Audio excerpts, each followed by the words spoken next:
Xencelabs has been slowly growing their product line, and this is their third tablet, the Pen Display16.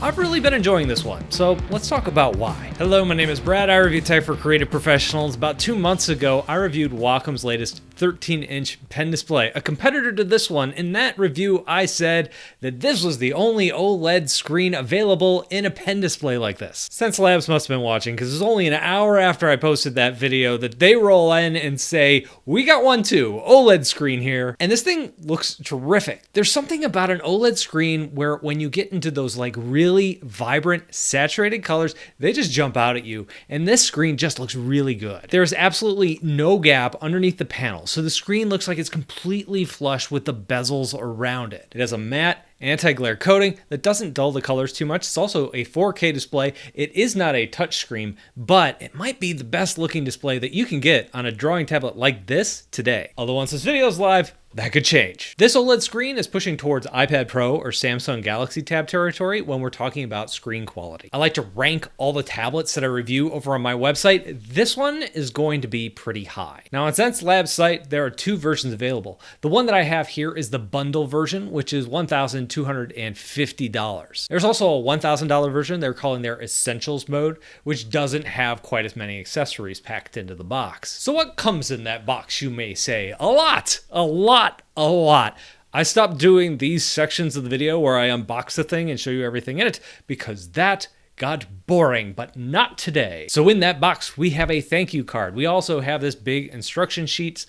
There's several different ways to connect this thing to your tablet. Comes with a lot of stuff in the box. All of that is explained here. There is the tablet itself. It's fairly thin, it's fairly light. It's on par with what most other drawing tablets are doing today. You can get thinner ones. Wacom just launched a 13-inch version, their Wacom Move Ink. It is insanely thin, so this is like 2.5, maybe 3 of those stacked on top of each other, but it's still pretty thin. Also in here we have a stand. This has 2 angles that you can set this display up at, and underneath that are some of our accessories, like this nice braided USB Type-C cord. There's also a pen case. These are really nice. This is a review unit that Xencelabs sent me, so the one that I have here has already been used. It's a little bit scuffed up, it's not as pretty, but I have gotten these new before. This is a very nice looking pen case. It holds 2 pen. There's a thicker pen, which you're used to seeing on these kind of type things, like one of those Wacom pens. And there's also a thinner pen, which is more like an Apple Pencil type width. Plus, there are a bunch of extra nibs included here, and there are USB accessories for the shortcut remote. Oh yeah, there's a wireless shortcut remote in here too. And also this little adapter box. More on that in a minute. But wait, there's more. You pull this section off and you get to more accessories like a drawing glove. There's also a power adapter in here, and this includes the international plugs as well. And holy moly, I was so surprised when I opened this up and saw all of these cables. There are a whole bunch of different ways that you can connect this tablet to your computer. Xencelabs is covering every base that they could possibly think of. We've got 2 more USB Type-C cables. There's a USB to USB-A type cable. There's a mini DisplayPort cable. There's an HDMI cable. There's another USB-C cable, and this one is longer. It's 2 full meters. This is probably for the power. And in the top of the box that I got, there was also a cloth carrying case. So the big question here is, what exactly are you giving up if you decide to save that $250 and go with the version that doesn't have all these accessories in the box? Well, the first thing is the power adapter and hub. You can connect this device with just one USB Type-C cable if your computer can handle that. Since you don't get that power adapter and that hub, you're also not getting all of those extra cables that are included in this box. You're also not getting a stand, so if you already have a stand or plan on mounting this in some other way, you might not need that. And you're also not getting the quick key remote. So when you add all those things up, yeah, I guess that's like maybe a $250 value. One important thing to note though is that little hub is more important than you might think. So like I said before, if you have a computer with a high-speed USB Type-C port, you can connect this with one cable. If you have a Mac that's been made anytime in the last 8 years with a USB Type-C port, you're good to go. Easy peasy. This will power your tablet as well as give it all the functionality that it needs. But there's a catch. If you're only using that one cable, the brightness only goes up to 170 nits. If you have this little hub and you're bringing in more power, it can brighten up that screen, bringing it up to a full 300 nits. But you need the adapter in this box in order to do that. Now, Xencelabs is planning on selling this little box adapter thing separately on their website. So if you do get the Essentials version and want to upgrade it down the road, get that extra feature, you can do that.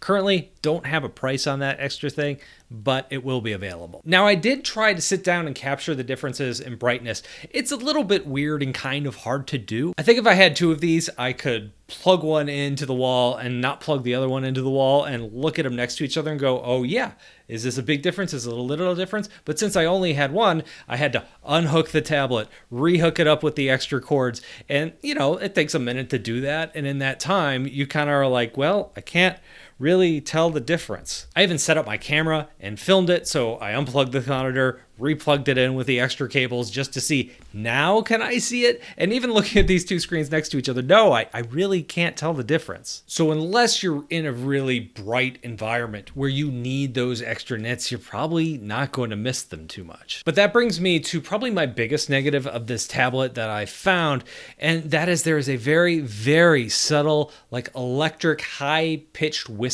when it only uses one cord. I did this both on the Mac and both on Windows. It does not do it when it is plugged into the wall and drawing more power. Now, I had been testing this thing for a little bit. It had been plugged in probably for a good half hour or so. Then I sat down and I started drawing, and kind of in that silence of drawing, I was like, wait, what do I hear? And once I hear that little whistle, I could not unhear it. And many of you have been saying in the comments for years when I review like a Huion or XP pen that it also does something similar when you're only using one cord, but I've not been able to hear that sound. This time I definitely did. So my ears do work, just not as well as they used to. Now, another nice thing about having the adapter hub is it keeps you from having a bunch of cables hanging off the side of your tablet, which happens to a lot of drawing tablets. They look really good when they're sitting on your desk. Once you plug them in, it's wire city. Now, if you've ever used one of those 3-in-1 cables, I have used a lot of those 3-in-1 cables over the years. Your tablet can be surprisingly hard to like maneuver around your desk because you've got your power cord going out this way, and you've got a USB cord connected to one side of your laptop and an HDMI cord connected to the other side of your laptop, which means you only have a little bit of leeway to actually move your tablet around. One of the great things about a 16-inch tablet like this is that it is small enough to like pull over and set in your lap, or move it off to the side when you're not using it. I like to tuck mine underneath the riser that my monitor sits on. Having that little box there means that you have one wire going to the box, which means I can hide all of those wires and have a really nice clean setup while also having enough distance there where I can move my tablet anywhere I want around my desk. Okay, enough about cords, boring.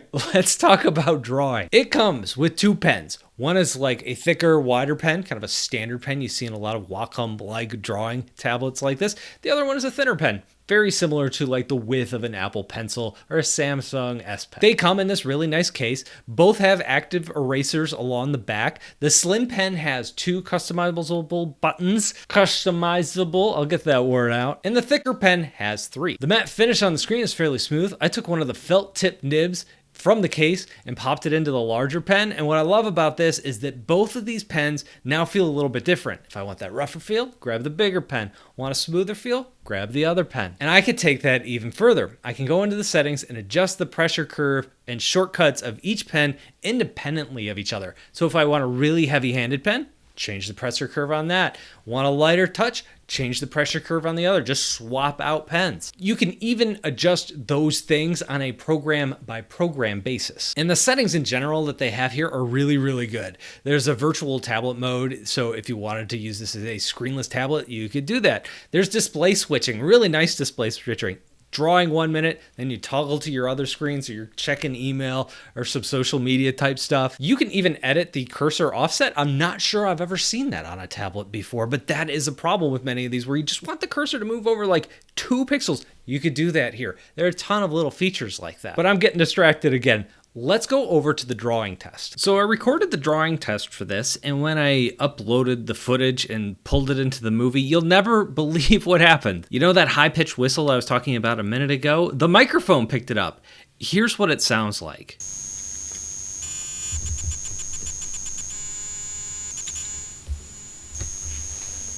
I can't use any of that footage, so I'm gonna narrate over my drawing test. So what does this tablet like to draw on? it's pretty good.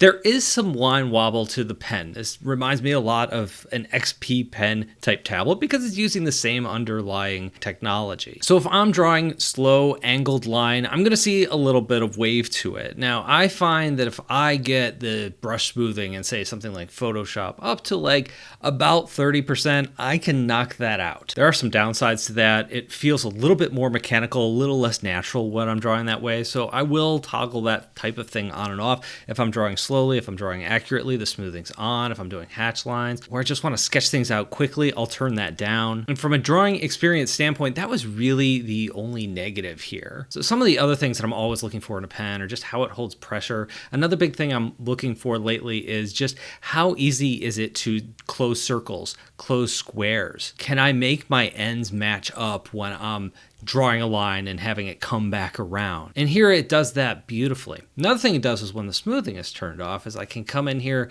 and I could do my hatch lines. And I try to get my hatch lines really close to one edge and end really close to another edge. That's a great sign of how much control I have because I'm doing those hatch lines really, really fast. And again, this is an area where this pen really excels. Another thing I'm looking for on my fast hatching lines is there any shoestringing at the end? That is, how organic is the taper looking?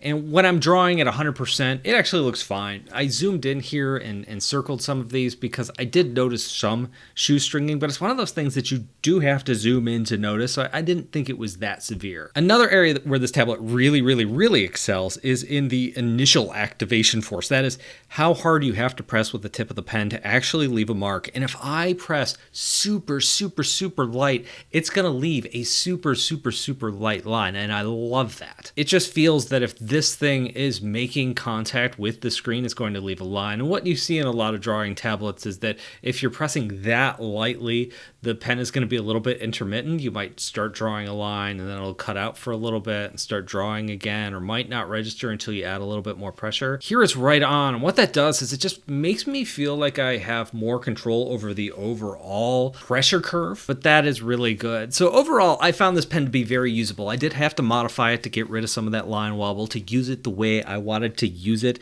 but I was able to overcome that. And because of that, I don't have a problem recommending this. What about the other accessories? Well, let's start with that stand. It is really solid. Folds out to 2 different angles and it stays in place really well. They're also going to be rolling out a VESA compliant desktop easel at some point down the road. By default, you cannot mount this thing. It doesn't have like the mounting VESA screws, and that's probably because it's too thin. There's just not enough room to actually stick the screw holes. Now, Huion and XP Pen have been rolling out tablets of this size that have like fold out feet. There's nothing like this here, so you do need some kind of stand if you want to put it up at an angle. There's also 2 pen clips that fit into the ridges along the back of the display, and you can mount your pens along the side, along the top. You could move it around. You could mount both pens at the same time because both of these clips are different sizes. One's for the thinner pen, one's for the thicker pen. And then the other big accessory they included here is the quick key remote. It's wireless, it has 8 buttons, and a nice wheel. There's also a simple screen on here that can display shortcuts that you've assigned to each button.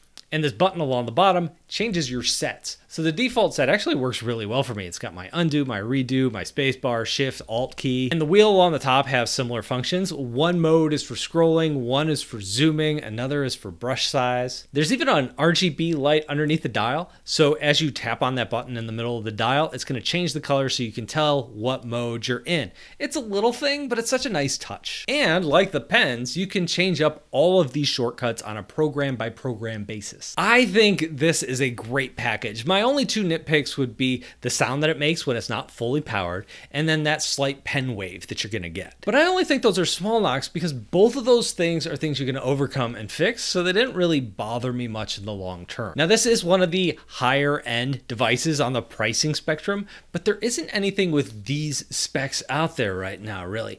Huion has a 4K 16-inch that came in a little bit under this price point when it first released, I don't know, maybe 2 years ago. Right now, that's going for like something in the $700 range, but it's not OLED. XP Pen has a 4K that's also a few years old. That's now discounted. That's like $500-600. That's pretty inexpensive, but again, it's not an OLED display. Wacom has their new Move Ink 13. It's OLED, it's got a touchscreen, but it's only 13 inches. And I think when you lose 3 inches at this size, when you get to Windows, what you're talking about is less drawing area, harder to hit buttons. I mean, I guess in Windows you can increase like the interface size, but then you're decreasing your drawing area. 16 inches is just that sweet spot for me. There's Wacom's 17-inch high-end Cintiq tablet that starts at $2,500. And so I think this is exactly where Xencelabs wants to be. They're not going to be the cheapest one on the block, but they want to offer some of those higher end features at a price that's lower than what Wacom's offering them. And I think they've pretty much nailed that. But what do you think? Let me know down below in the comments. Thank you all for watching, and I'll talk to you in a couple of days.